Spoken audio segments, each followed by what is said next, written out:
Welcome to a journey through time. 4,000 years ago, in one of the oldest cities in history, Ur of Mesopotamia, a man was born who would change the fate of the world. This is the incredible story of one of the most influential figures in human history, Abraham. His life, filled with faith, trials, and travels, shaped the foundation of three major world religions. But who was Abraham really? And what was the world like in his time? Let's embark on this journey together, exploring the historical context, specific dates, and relevant Bible verses that bring Abraham's story to life. Our story begins in the thriving city of Ur, a place of great historical significance and cultural richness. Located in what is now modern-day Iraq, Ur was a bustling metropolis of the ancient world, teeming with life and activity. Around 2000 BCE, Ur was one of the most powerful cities in Mesopotamia, a region often referred to as the cradle of civilization. It was part of the Sumerian civilization, known for its advancements in writing, architecture, and governance. The Sumerians were pioneers in many fields, and their influence can still be felt today. Here, Abraham, originally called Abram, was born into a polytheistic society. The people of Ur worshipped a pantheon of gods, each associated with different aspects of life and nature. His father, Terah, was a merchant, possibly dealing with idols, as was common in the region. Merchants like Terah played a crucial role in the economy of Ur, trading goods and services that connected Ur to other parts of Mesopotamia and beyond. The city of Ur was also a center of learning and innovation. The Sumerians developed one of the earliest known writing systems, cuneiform, which was used to record everything from commercial transactions to epic poetry. One of the most iconic structures in Ur was the ziggurat, a massive terraced temple that towered over the city. These impressive edifices were dedicated to the gods and served as both religious and administrative centers. Religion played a central role in the lives of the people of Ur. They believed that their gods controlled every aspect of the natural world and human destiny. Priests conducted elaborate rituals and ceremonies to appease the gods and ensure the city's prosperity. These religious practices were deeply intertwined with the governance and social structure of Ur. The city of Ur also maintained a formidable military to protect its interests and defend against external threats. As we delve deeper into the history of Ur, we uncover a civilization that was remarkably advanced and influential. The Bible mentions Ur as the birthplace of Abraham in Genesis 11:28-31, highlighting its importance in the biblical narrative. As Abram grew, his family moved north to Haran, a place that would become a significant chapter in his life. Haran was not just a stopover, it was a thriving city, bustling with commerce. The journey to Haran was arduous, traversing vast deserts and rugged landscapes. Imagine the determination and resilience required to undertake such a journey in ancient times. The family, along with their belongings, traveled through harsh conditions, driven by a sense of purpose and destiny. According to Genesis 11:31, Terah took his son Abram, his grandson Lot son of Haran, and his daughter-in-law Sarai, the wife of his son Abram, and together they set out from Ur of the Chaldeans to go to Canaan. But when they came to Haran, they settled there. Haran, a prosperous trade hub near the modern-day border of Turkey and Syria, was a melting pot of cultures and traditions. The city's marketplace was a vibrant scene, filled with traders from various regions, exchanging goods, stories, and knowledge. This diverse environment provided Abram with a unique perspective on the world, exposing him to different ways of life and belief systems. The bustling streets of Haran were a testament to the city's economic vitality and strategic importance in the ancient world. Haran's significance is also noted in historical records dating back to the 18th century BCE, highlighting its role as a major center of commerce and religion. It was here, amidst the vibrancy of Haran, that Abram reportedly received a divine call. Go from your country, your people, and your father's household, to the land I will show you. Genesis 12:1. This call was not just a directive, it was a profound moment of spiritual awakening. Abram's faith was tested as he grappled with the enormity of the task ahead. The divine message was clear, yet the path was uncertain. This moment marked the beginning of a journey that would shape the course of history. Imagine the difficulty of leaving behind everything familiar, the place where you grew up, the people you knew, and the life you had built. The emotional weight of such a decision is immense. Abram had to say goodbye to his home, his friends, and the comfort of the known. The sadness of parting was palpable, yet there was also a sense of anticipation and hope. The journey ahead was filled with uncertainty, but it was also filled with promise. Stepping into the unknown, guided only by faith, Abram embarked on a journey that would lead him to a new land and a new destiny. The path was fraught with challenges, but his unwavering faith provided him with the strength to persevere. Each step taken was a testament to his belief in the divine promise. The journey was not just a physical one, it was a spiritual odyssey, a quest for a deeper understanding of his purpose and place in the world.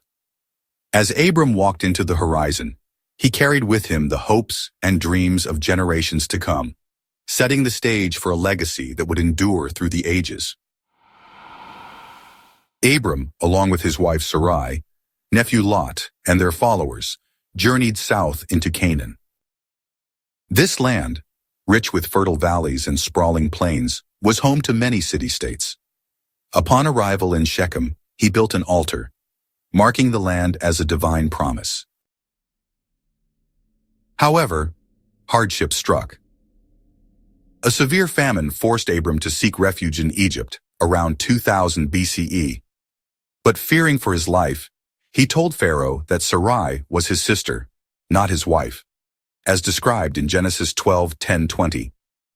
This deception nearly led to disaster, but divine intervention saved them, and they returned to Canaan with greater wealth.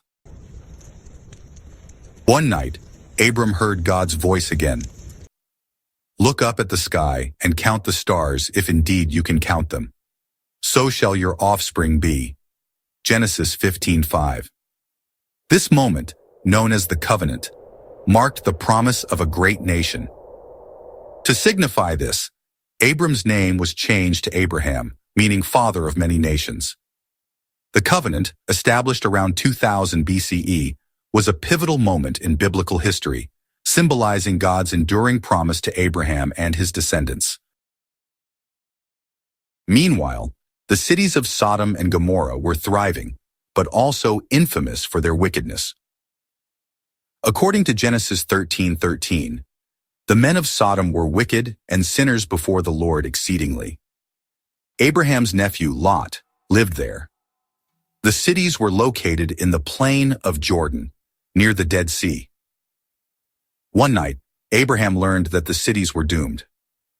Genesis 18:20 states, "The outcry against Sodom and Gomorrah is so great and their sin so grievous." He pleaded with God, hoping to save them.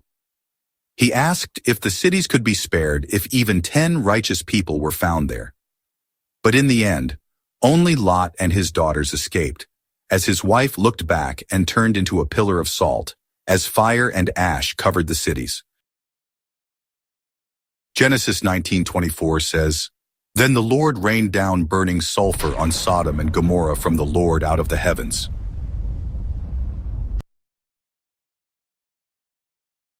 Years later, Abraham faced his greatest test, a test of faith and obedience. God commanded him to sacrifice his beloved son, Isaac. "Take your son, your only son, whom you love, Isaac, and go to the region of Moriah. Sacrifice him there as a burnt offering on a mountain I will show you." Genesis 22:2.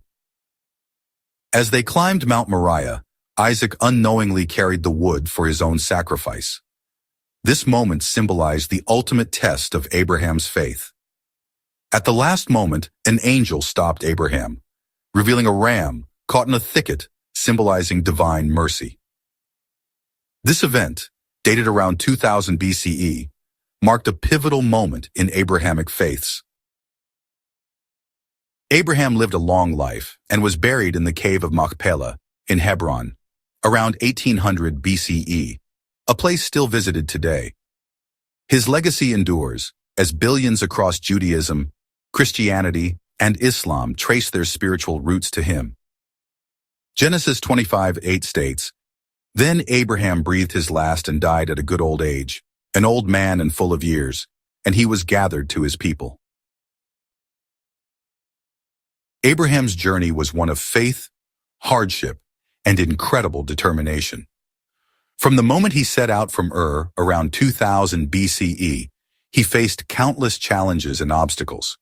Yet, his unwavering belief in a higher purpose guided him through the harshest of deserts and the most trying of times.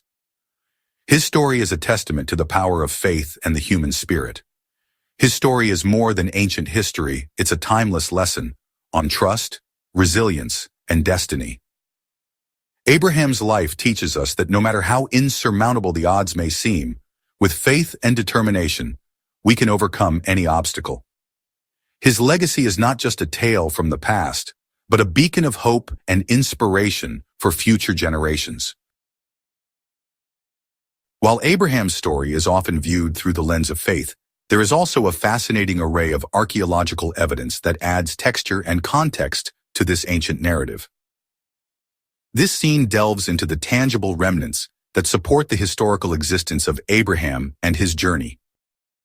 One of the most compelling pieces of evidence is the city of Ur, Abraham's birthplace, mentioned in Genesis 11-28. Excavations in the 1920s by Sir Leonard Woolley unveiled the ziggurat of Ur, dating back to the early 3rd millennium BCE. These findings offer a glimpse into the advanced civilization that Abraham would have been part of, complete with intricate artifacts and detailed records. Moving to Haran, where Abraham and his family settled temporarily, archaeological digs have uncovered ancient tablets and religious structures dating back to the 18th century BCE. These findings, including the famed Mari tablets, provide evidence of a thriving trade and cultural exchange network, aligning with the biblical account in Genesis 11-31. In Canaan, various excavations have revealed settlements that date back to Abraham's era. Archaeological surveys have dated the structures in this area to the Middle Bronze Age, around 2000 to 1500 BCE, coinciding with Abraham's timeline as described in Genesis 23:19. The story of Abraham's journey to Egypt, as recounted in Genesis 12:10-20, also finds support in archaeological records. The Beni Hassan tomb paintings from around 1900 BCE depict Semitic people entering Egypt, mirroring the biblical narrative of migration due to famine. These visual records offer a striking parallel to Abraham's experiences. As we explore the archaeological evidence supporting Abraham's story, we see a fascinating interplay between faith and history, and that brings us to the end of our journey. I hope you learned something new and found this story as fascinating as I did. If you enjoyed this video, give us a like to show your support to our educational and inspiring narratives. And don't forget to subscribe and leave a comment with your thoughts or questions. Thank you for watching, and I'll see you in the next one.